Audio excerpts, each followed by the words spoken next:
এই দুনিয়ার পুরো জীবনটা এটা হচ্ছে লালসাময় একটা জীবন, লোভ, মরিচিকা, মায়াজাল। এই মায়াজালে আমরা আটকে আছি, ফলে মৃত্যুর কথা আমরা ভুলে গিয়েছি। পাগলের মতো ছুটছি, আরো টাকা লাগবে, আরো খ্যাতি লাগবে, আরো যশ লাগবে, আরো দাপট লাগবে। আমার এত টাকা দিয়ে কি হবে? এত সম্পদ দিয়ে কি হবে? এত ব্যস্ততা দিয়ে কি হবে? তোমার স্টপ, থামুন, অনেক হয়েছে। আন্না, থামুন, take a rest, take a breath and think about death. Think that you have to go back to your Lord. একটু বসেন না, একটু ভাবেন যে আমাকে চলে যেতে হবে, চলে যেতে হবে। এই কোলাহল, এই ব্যস্ততা, এগুলো থাকবে, থাকবো না আমি। সাইয়েদনা ওমর ফারুক বলেছেন, মুতু ক্বাবলা আন তামুতু, মরার আগে একবার মরো। হাসিবু ক্বাবলা আন তুহাসাবু আলাইকুম, তোমার হিসাব নেওয়ার আগে তুমি একবার নিজের হিসাবটা করো না।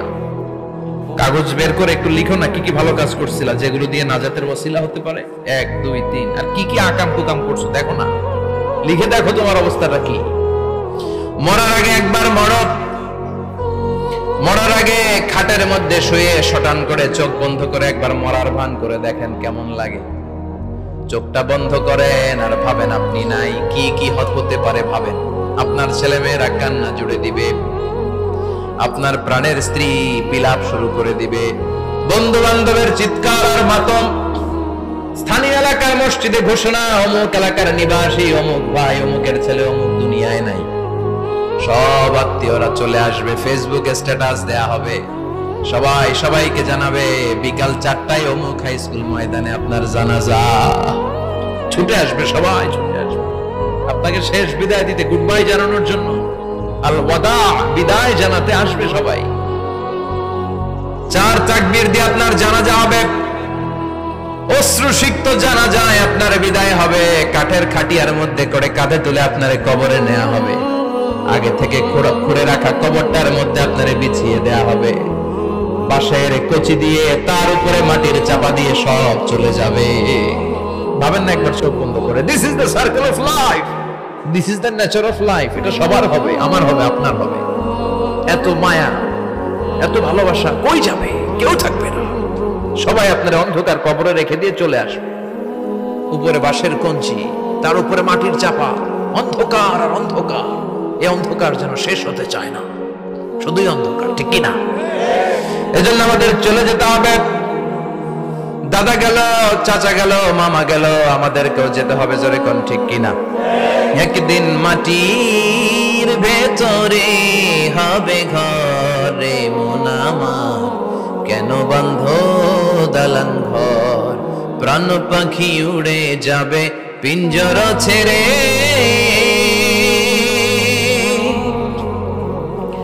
ধরা ধামে সবই রবে, তুমি যাবে চলে। বন্ধু বান্ধব যত, মাতা পিতা যারা সুত, সবই হবে তোমার পরে। মন আমার কেন বন্ধ দালান ঘর, একদিন মাটির ভেতরে হবে ঘরে মন আমার, কেন বন্ধ দালান ঘর, ঠিক কিনা? সব পরে থাকবে, চলে যেতে হবে আমাদেরকে। এজন্য আখিরাতের কথা যেন আমাদের স্মরণ হয়। বিশ্বনবী বলতেন, নাহাইতুকুম আন জিয়ারাতিল কুবুর, আমি তোমাদেরকে কবর জিয়ারত করতে আগে নিষেধ করতাম, কিন্তু এখন নিষেধাজ্ঞা প্রত্যাহার করে নিলাম। এখন সব সময় তোমরা কবরের সামনে যাবা আর জিয়ারত করবা। কবরস্থানে জানতো বড়ুয়া কৃষ্ণপুরের এই গ্রামের কবরস্থান আছে কোন দিকে? পূর্ব দিকে আছে, গোখরার জলের ওদিকে। যান আপনারা, একটু যাবেন, একটু গেলে আখিরাতের কথাটা স্মরণ হবে। ওখানে ছোট শিশুরা শুয়ে আছে, কিশোর যুবকরা আছে, আপনার মতো তাগড়া যুবক মুরব্বীরা আছে। এরা এই এলাকায় থাকতো, এরা আকাশ থেকে নেমে আসে না, এই এলাকার সন্তান আজ নাই। একটা সার্টেন পিরিয়ড শেষে আপনিও থাকবেন না। This is the nature of life, this is the circle of life. ছোট্ট শিশু হয়ে এসেছিলেন, শৈশব, কৈশোর, যৌবন, প্রৌঢ়ত্ব। আগে ছিলেন সিঙ্গেল, বিয়ে করে হয়ে গেলেন ডবল। এরপরে আল্লাহ আপনাকে একটা মেয়ে দিল, এরপরে মেয়েকে বিয়ে দিয়ে শ্বশুর হলেন, এরপরে ওই মেয়ের ঘরে সন্তান হতে নানা হলেন। আর কতদিন? অনেক দিন হলো তো, অনেক লম্বা সময় পেয়েছেন আপনি। থিংক অ্যাবাউট ডেথ, এবার যাওয়ার কথা ভাবেন, আখিরাতের সামানের কথা ভাবেন, ফিরে যেতে হবে। কি শক্তিশালী যুবক, বার্ধক্য চলে আসলে লাঠি ছাড়া চলতে পারে না। কুচকুচে কালো দাড়ি সাদা হয়ে যায়, দাড়ির শুভ্রতা, বয়সের ভার, রং ধরা যৌবন জং ধরে শেষ, ঠিক কিনা? This is the circle of life.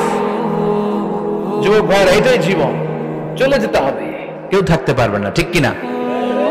এটা রিমাইন্ডার আল্লাহ এই সূরার ভিতরে দিয়েছেন যে তোমাদেরকে ফিরে যেতে হবে, এই লোভ লালসা ছেড়ে দাও। রব্বুল আলামিন বলেন, আলহাকুমুত তাকাসুর হাত্তা যুরতুমুল মাকাবির। ও গোলাম, দুনিয়ার সম্পদ, লোভ লালসা তোদেরকে পাগল বানিয়ে দিয়েছে। এই লোভ পাগলামি কোনোদিন তোদের থামবে না যতদিন না তোরা কবরে ঢুকবি, ঠিক কিনা? কার কথা? আল্লাহ বললেন, দুনিয়ার সম্পদ আর লোভ আর মোহে তোমরা গাফেল হয়ে গিয়েছো। আখিরাতের কথা বেমালুম তোমরা ভুলে গিয়েছো, কিন্তু আখিরাতে তোমাদের যেতেই হবে, কবরের বাড়িতে তোমাদের ঢুকতেই হবে, ঠিক কিনা? যেতেই হবে। আমরা ভুলে যাই। আলহাকুমুত তাকাসুর, অতিরিক্ত পাওয়ার লোভ, বেশি বেশি খাওয়ার লোভ, বেশি বেশি জমানোর লোভ মানুষকে গাফেল বানিয়ে দিয়েছে। এটা মানুষের স্বভাব। আরো চাই, আরো চাই, এই স্বভাবটা আছে না নাই? দেখবেন ছোট বাচ্চারা মসজিদের দোয়া অনুষ্ঠান শেষে জিলাপি দেয় না? বড়ে কৃষ্ণপুর কি দেয়? আগে বাতাসা দিত না, এখন কি দেয়? জিলাপি দেয়, মিষ্টি দেয়। তো মসজিদের 2-3 গেট থেকে যদি দেয়, ছোট বাচ্চারা দেখবেন এদিক দিয়ে কয়েকটা নিয়ে আবার ওই গেটে লাইন ধরে। ওর হাত হলো ছোট হাত, ওর হাত ভর্তি জিলাপি, আর নেওয়ার জায়গা নেই, এরপর আরেক জায়গায় লাইন ধরছে, আরো লাগবে, আরো লাগবে, এই আরো আরো আরো চাই। এই স্বভাবটাই মানুষকে কুড়ে কুড়ে শেষ করে দিয়েছে। এত লাগবে কেন তোমার? চাহিদার কোনো শেষ নাই। Unlimited demand of human being. যার আছে বেশি তার চাই বেশি। যার সাইকেল আছে তার হোন্ডা চাই, হোন্ডা আছে তো প্রাইভেট কার চাই, প্রাইভেট কার আছে তো প্লেন চাই, প্লেন আছে তো হেলিকপ্টার চাই, হেলিকপ্টার আছে তো ওইটা চাই, ওইটা আছে তো সেটা চাই, ঠিক কিনা? এলাকার মেম্বার যে হয়েছে চেয়ারম্যান হতে চায়, আছে না নাই? চেয়ারম্যান সাহেব এমপি হতে চায়, আছে না নাই? এমপি সাহেব মন্ত্রী হতে চায়, আছে না নাই? মন্ত্রী সাহেব প্রধানমন্ত্রী হতে চায়, আছে না নাই? কিন্তু এই দেশে সুযোগ নাই। কথা কন, এই দেশে প্রধানমন্ত্রী সিলেক্টেড। 2-3 জনের বাইরে কেউ প্রধানমন্ত্রী হইতে পারবি না, ঠিক কিনা? আমার এই জীবনে তো আমি 2-3 জনকেই দেখলাম। বেগম খালেদা জিয়া, মাননীয় প্রধানমন্ত্রী শেখ হাসিনার ছোট্টবেলা দেখেছি এরশাদকে, আমরা তখন ছোট। তো মানুষের চাহিদার কোনো শেষ নাই, যার আছে বেশি তার চাই বেশি। এজন্য বিষ্ণু বলেছেন, উনজুরু ইলা মান হুয়া আসফালা মিন, তোমার চেয়ে যে খারাপ আছে ওর দিকে তাকাও। ওয়ালা তানজুর মান হুয়া আ'লা মিন, তোমার চেয়ে যে ভালো আছে ওর দিকে তাকায়ও না, তোমার চেয়ে যে খারাপ অবস্থানে আছে ওর দিকে তাকাও। অনেকে নিজের অবস্থান নিয়ে সুখী না, এরকম আছে না নাই? আল্লাহ আমার এটা দিল না রে, ওইটা দিল না রে, পাইলাম না রে, কিচ্ছু হয় না, কি করবো জীবনে, হতাশ। আসলে আছে কিন্তু অনেক কিছু, শুকরিয়া নাই, টাকা, ঠিক কিনা? নিজের অবস্থান নিয়ে সুখী না, কিন্তু অনেক লোক আছে তারা আপনার অবস্থানে পৌঁছতে চায়। তাদের দিকে তাকিয়ে দেখেন, আপনি যে অবস্থানে আছেন এই অবস্থানে পৌঁছাটা অনেকের কাছে স্বপ্ন। তারা প্রতিনিয়ত সংগ্রাম আর স্ট্রাগল করে যাচ্ছে আপনার অবস্থানে পৌঁছতে, আর আপনি এটা নিয়ে সন্তুষ্ট না। শেখ সাদির নাম শুনেছেন? বালাগাল উলা কাশাফাত দুজা, এই কবিতাটা রচয়িতা, ইরানের বিখ্যাত এক কবি। উনি একবার আর্থিক সমস্যার মধ্যে দিয়ে সময় কাটাচ্ছেন, টাকা নাই, পয়সা নাই, পায়ে দেওয়ার মতো জুতা নাই। উনি খুব দুঃখ পেলেন, হায় রে, আমি ইরানের এত বড় কবি, আমার পায়ে দেওয়ার মতো জুতা নাই। দুঃখ ভরা মন নিয়ে রাস্তায় হাঁটতে বেরোলেন। হাঁটতে হাঁটতে হঠাৎ দেখলেন একটা লোক শুয়ে শুয়ে কাঁদছে, ওই লোকটার 2টা পাই নাই, পাই নাই। উনি সেজদায় পড়ে গেলেন, আল্লাহর কাছে ক্ষমা চাইলেন, আল্লাহ অনেক দিয়েছো, শুকর আলহামদুলিল্লাহ। এজন্য যেই পরিস্থিতিতেই থাকি না কেন আমরা কি পড়বো? জোরে বলেন, কি পড়বো? এজন্য কানাতু মিনাল ইসলাম, অল্পে তুষ্ট থাকার নাম হলো ইসলাম। সম্পদ লাগবে কিন্তু সম্পদের পাহাড় লাগবে না, ঠিক কিনা? অল্প খান, অল্প পড়েন, অল্প জামান, অল্পের ভেতরে বরকত ঢুকাইয়া দিছে কে? দেখবেন যাদের সম্পদ অল্প তারা সুখী বেশি। জরিপে এটা দেখা গিয়েছে, অনেক সার্ভেতে এটা এসেছে, যারা সম্পদশালী এরা দুঃখী বেশি, এদের দুঃখ বেশি, টেনশন বেশি।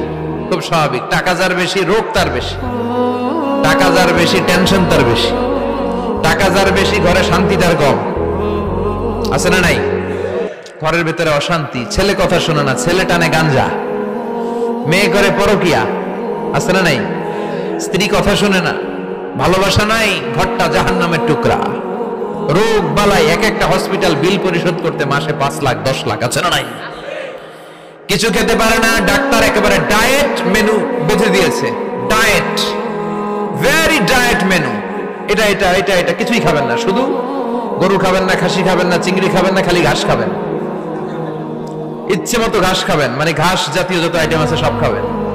শাক খাবেন, সবজি খাবেন, সালাদ খাবেন। গরু, চিংড়ি, মুরগি, গোশত, ইলিশ কিছু খেতে পারে না। তাহলে রোগ বেশি, খাওয়ার মজা নাই, ঘরে সাংসারিক শান্তি নাই, খালি ব্যারাম আর ব্যারাম। ঠিক কিনা? কিন্তু সম্পদের পাহাড় ঘটেছে। আর অল্প যারা খায়, অল্প পড়ে, রিক্সাওয়ালা, কুলিওয়ালা, অল্প বেতনের চাকরি, কিন্তু হক হালালি মেনে চলে, দেখবেন শান্তি আছে অনেক। হ্যাঁ, বাসা ভাড়া দেয়, ফ্যামিলি চালায়, বাচ্চাদের স্কুল বিল, এরপরও মাস শেষে 1-2 হাজার টাকা হাতে থেকে যায়। আর ওর প্রতি মাসে 10 কোটি টাকা ইনকাম, তারপরও ব্যাংকের ঋণ আছে না নাই? সুখ কারে বলে? কিভাবে আপনি সুখকে ডিফাইন করবেন? সুখ তো টাকায় কিনা যায় না। শান্তি টাকা দিয়ে হয় না, শান্তি দেওয়ার মালিক কে? শান্তি আছে অল্প খেয়ে শুকর করার মধ্যে, শান্তি আছে আলহামদুলিল্লাহর মধ্যে। চিল্লায় বলেন ঠিক কিনা? এজন্য অল্প খাবো, অল্প পড়বো, অল্প জামাবো, অল্পের ভেতরে বরকত দিয়েছে কে? দেখেন, ধনী ভাইরা খেতে পারে না, কিন্তু রিকশালার কি সমস্যা হয়? রিকশালারা সব খেতে পারে। কুলিওয়ালা, দিন মজুর, এরা একেবারে স্লিম, সুঠাম দেহি, মেদহীন পেট, পেটে কোনো মেদ নাই, ভুড়ি নাই। আর কোটিপতিদের মেদ আছে না নাই? এত বড় বড় পেট। ঠিক কিনা? আমাদেরও পেট আছে, তবে হালাল পেট। এটা হারাম টাকা দিয়ে এই ভুড়ি বানাই নাই আমরা। ছেলে বলেন ঠিক কিনা? রিকশাওয়ালা, কুলিওয়ালা নিজেও নামাজ পড়ে, বউ নামাজ পড়ে, বাচ্চাটাও নামাজ পড়ে, রিকশা চালায় আর জিকির করে লা ইলাহা